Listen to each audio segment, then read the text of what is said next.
এই মাসকে কেন্দ্র করে যে সমস্ত ভুল ধারণা বা কুসংস্কার আমাদের সমাজে প্রচলিত আছে এবং সমাজে ছেয়ে আছে, তার ভিতরে প্রধান এবং সবচেয়ে বড় কুসংস্কারের বিষয় হলো অনেকেই মনে করেন রজব মাসটি হলো মেরাজের মাস এবং এই মাসের 27 তারিখে রাসূল আকরাম সাল্লাল্লাহু আলাইহি ওয়াসাল্লামের মেরাজ হয়েছে, এই ধারণা অনেক মুসলমানরা রাখেন এবং অনেকের ভিতরে এটা বদ্ধমূল আছে। শুধু তাই নয়, আমাদের সমাজে রজব মাসের চাঁদ উঠলে পত্রপত্রিকাতে, মিডিয়াতে দেখবেন যে সেখানে সংবাদের শিরোনাম করা হয় এভাবে যে পবিত্র রজব মাসের চাঁদ দেখা গিয়েছে, অতএব অমুক তারিখে শবে মেরাজ, অর্থাৎ সেই হিসাবে 27 তারিখ হয় অমুক তারিখ আর সেদিন শবে মেরাজ, অর্থাৎ রজব মাস মানেই হলো মেরাজের মাস। এ মাসের মূল প্রতিপাদ্য বিষয় হলো মেরাজ, যার কারণে এই মাসের অনেক ফজিলত এবং অনেক গুরুত্ব এবং মর্যাদা আছে বলে অনেকে মনে করে থাকেন, অথচ এর সাথে কোরআন এবং সুন্নাহর ন্যূনতম কোনো সম্পর্ক নাই। হাদিস শাস্ত্রের ইতিহাসে সবচেয়ে বড় মাপের হাদিস বিশারদদের একজন হলেন হাফেজ ইবনে হাজার আল আসকালানি রাহিমাহুল্লাহ। হাফেজ ইবনে হাজার আসকালানি রাহিমাহুল্লাহর নাম জানেন না অথবা তার ইলম থেকে উপকৃত হননি এমন একজন আলেমও সারা পৃথিবীতে খুঁজে পাওয়া কঠিন হবে। সেই হাফেজ ইবনে হাজার আল আসকালানি রাহিমাহুল্লাহ বলেছেন যে ওয়াদাকারা বাজুল কুসা আছে, কোন কাহিনী রিসাইটার, কোন গল্পবাজ বক্তা তারা মানুষদেরকে বলে বা গল্পবাজ লেখক তারা মানুষদেরকে জানায় যে নবী ইসলামের মেরাজের ঘটনা নাকি রজব মাসে হয়েছে এবং রজব মাসের 27 তারিখে হয়েছে। তিনি বলেন যে ওয়াদা আলিকা কিসবুন, আর এটা মিথ্যাচার। নবী ইসলামের নামে তিনি রজব মাসের 27 তারিখে তার মেরাজ হয়েছে এরকম কোনো গ্রহণযোগ্য বর্ণনা পাওয়া যায় না। নবী ইসলামের মেরাজ হয়েছে এটি ঠিক এবং ইসরা হয়েছে সেটি কোরআন দ্বারা প্রমাণিত, বিদায় সেটাকে অস্বীকার করলে ইমানই থাকবে না, সেটি আরেক বিষয়।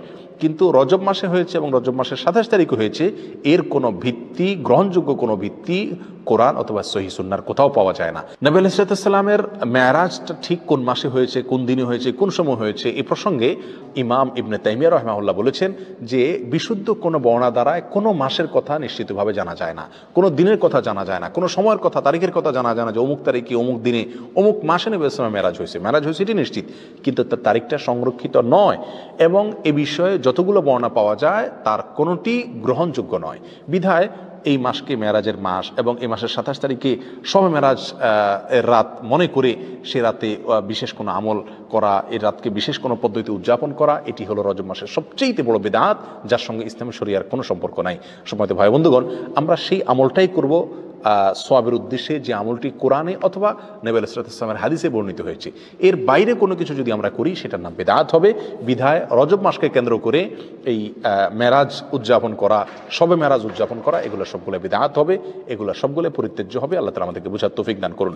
সম্মানিত ভাইয়েরা, যদি আমরা ধরেও নেই যে রজব মাসেই এবং রজব মাসের 27 তারিখে নবী আলাইহিস সালামের মেরাজ হয়েছে, তারপরও একটা কথা থেকে যায়, আর তা হলো নবী আলাইহিস সালামের মেরাজ হয়েছে মক্কায় এবং মক্কার শুরুর দিকে।